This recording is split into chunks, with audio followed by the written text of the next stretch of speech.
warahmatullahi wabarakatuh. Anak-anak kelas 4, apa kabarnya kalian semua? Bertemu lagi bersama Ibu Ratulina Nur Hayati, guru kelas 4 dari SD Negeri Cangkol 1. Kita tetap dalam pembelajaran jarak jauh. Jadi kalian belajarnya masih di rumah ya nak. Ibu akan mempelajari materi tema 3, subtema 2, keberagaman makhluk hidup di lingkunganku. Pertama, Ibu akan menjelaskan tujuan pembelajarannya dulu ya nak. Yang pertama, siswa dapat mengidentifikasi pelaksanaan hak dan kewajiban sebagai warga masyarakat dalam kehidupan sehari-hari. Yang kedua, siswa dapat menggali informasi dari seorang tokoh melalui wawancara menggunakan daftar pertanyaan. Yang ketiga, siswa dapat mengenal bentuk dan fungsi bagian tubuh pada hewan dan tumbuhan. Yang keempat, siswa dapat membuat karya seni rupa teknik tempel atau kolase dengan bahan yang ditentukan. Selanjutnya, yuk kita lihat apa sih pengertian hak dan kewajiban. Kita simak video berikut ini.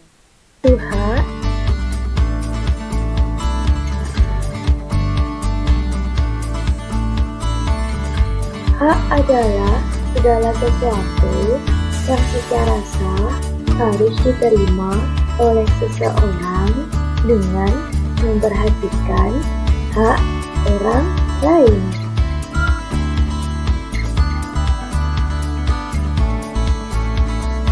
Ada 3 jenis hak. 1. Hak di rumah. 2. Hak di sekolah. 3. Hak di masyarakat. Hak di rumah, hak mendapat kasih sayang, hak mendapat perlindungan, hak untuk bermain, hak mendapat kesehatan, hak mendapat pendidikan.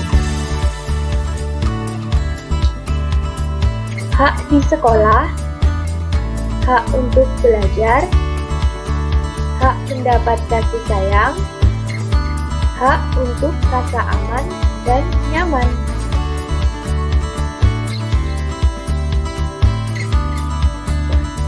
Hak di masyarakat, hak mengembangkan kemampuan, hak mengembangkan hobi, hak untuk bersosialisasi.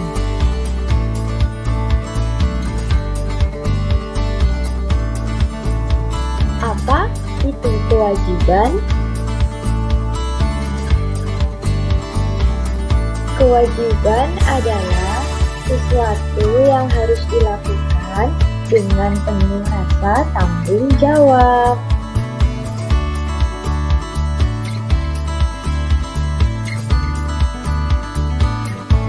Ada 3 jenis kewajiban. Kewajiban di rumah, kewajiban di sekolah, kewajiban di masyarakat.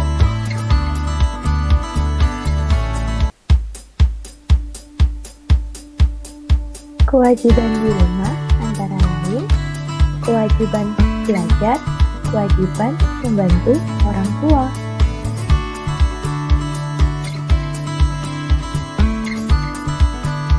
Kewajiban di sekolah antara lain mematuhi tata tertib sekolah, menghormati dan mematuhi nasihat guru, dan menjaga kebersihan sekolah.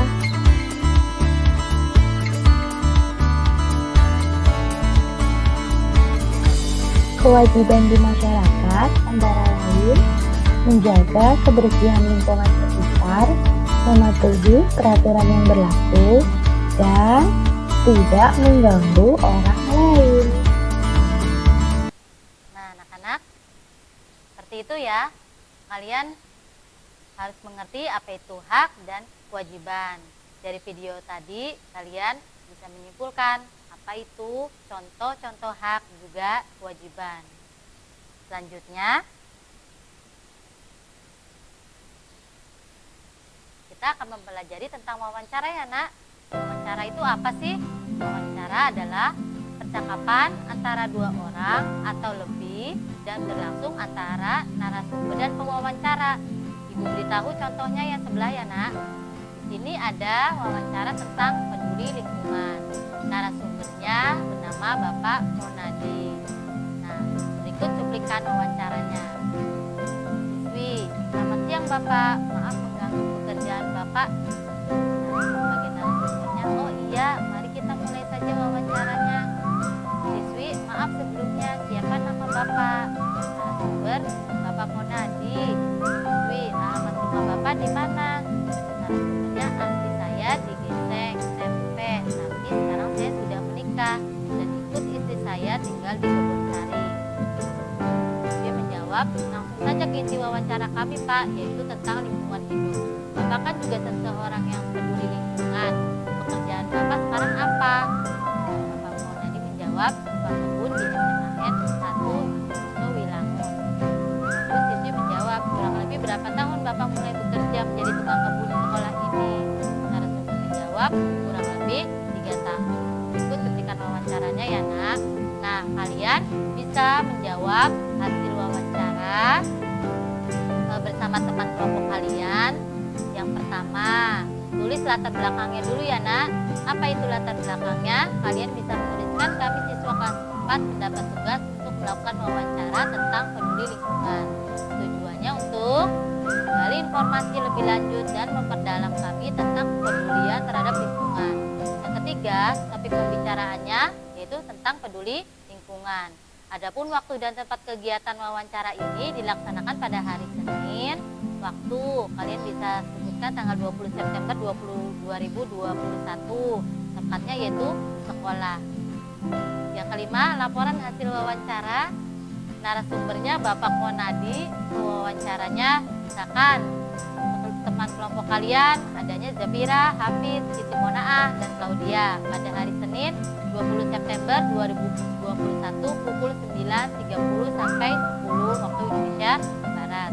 Kami melakukan wawancara dengan Bapak Monadi tentang peran serta masyarakat sekitar dalam menjaga kelestarian lingkungan. Kesimpulannya apa? Warga sekolah masih kurang menyadari betapa pentingnya melestarikan dan menjaga lingkungan demi keberlangsungan hidup.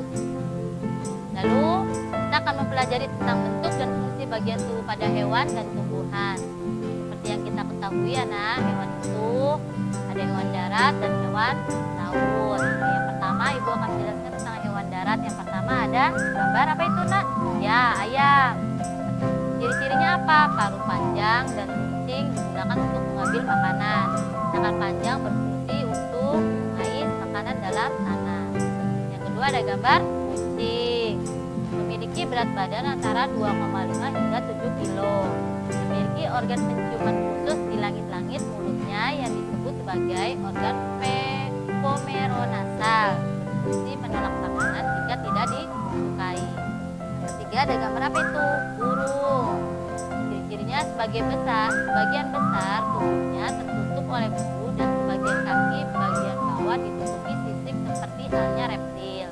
Yang kedua memiliki leher dengan ruas tulang leher 13-12 buah. Ketiga mampu menghasilkan suara yang berasal dari siring atau bagian trakea. Yang keempat tidak memiliki gigi namun memiliki paruh. Baik anak-anak, selanjutnya kalian tahu tidak ini hewan yang kita biasa lihat berada di hutan. Yang pertama itu gambar harimau, tergolong hewan karnivora berfungsi pekan predator.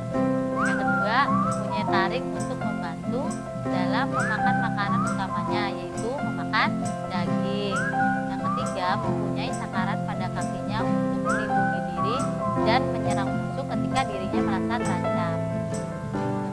Itu gajah, badan besar ya nak, mempunyai belalai, gading, ekor, dan kaki. Mengambil makan dengan belalainya. Tubuhnya tahan dengan gigitan semut. Yang keempat, kupingnya lebar dan besar. Yang terakhir, singa. Ya, memiliki bulu yang tebal di sekitar leher, khusus singa jantan ya. Yang kedua, memakan daging sama dengan harimau. Makan daging itu sama dengan karnivora.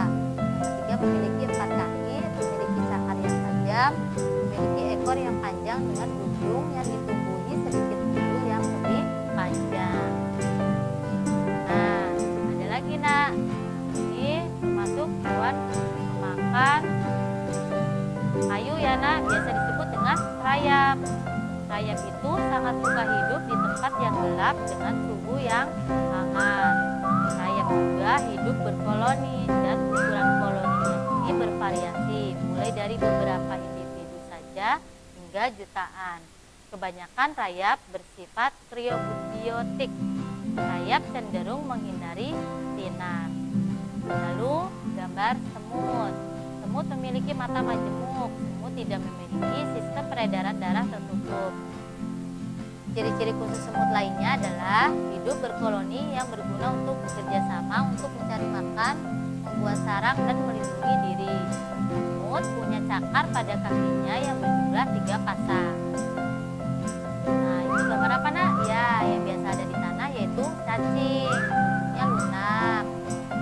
Lalu rongga tubuh bersifat triploblastik, yaitu terdiri dari lapisan eksodem, kulit, mesodem atau otot, dan endodem atau usus.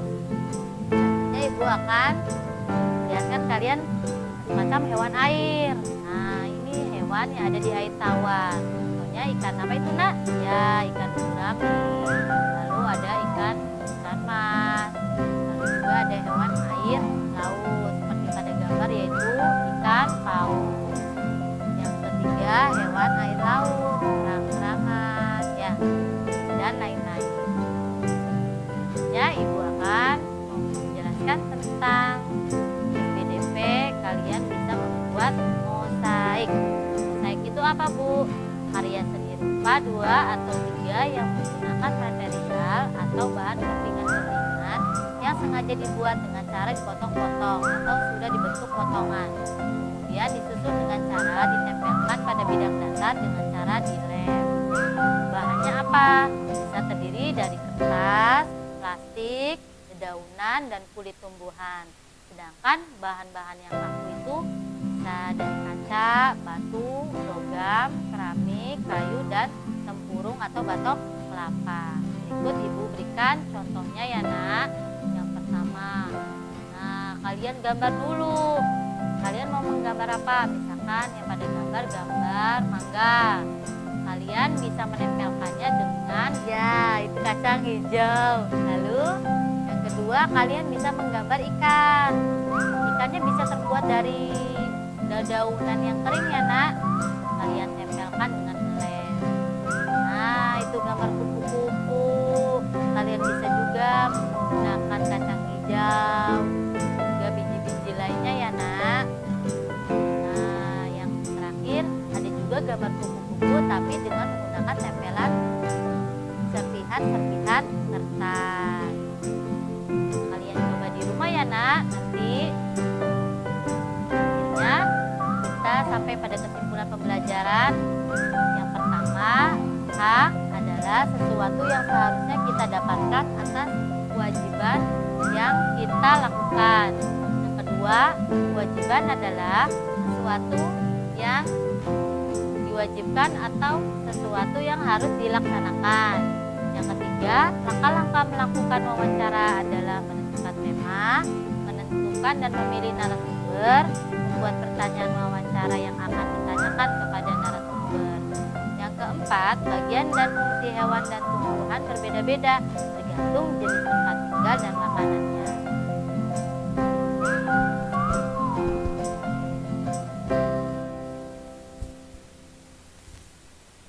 Anak-anak, tadi penjelasan dari ibu, mudah-mudahan kalian dapat memahaminya ya nak di rumah. Kalian juga dapat mempraktekkan mosaik di rumah dengan bahan-bahan yang tadi telah disebutkan.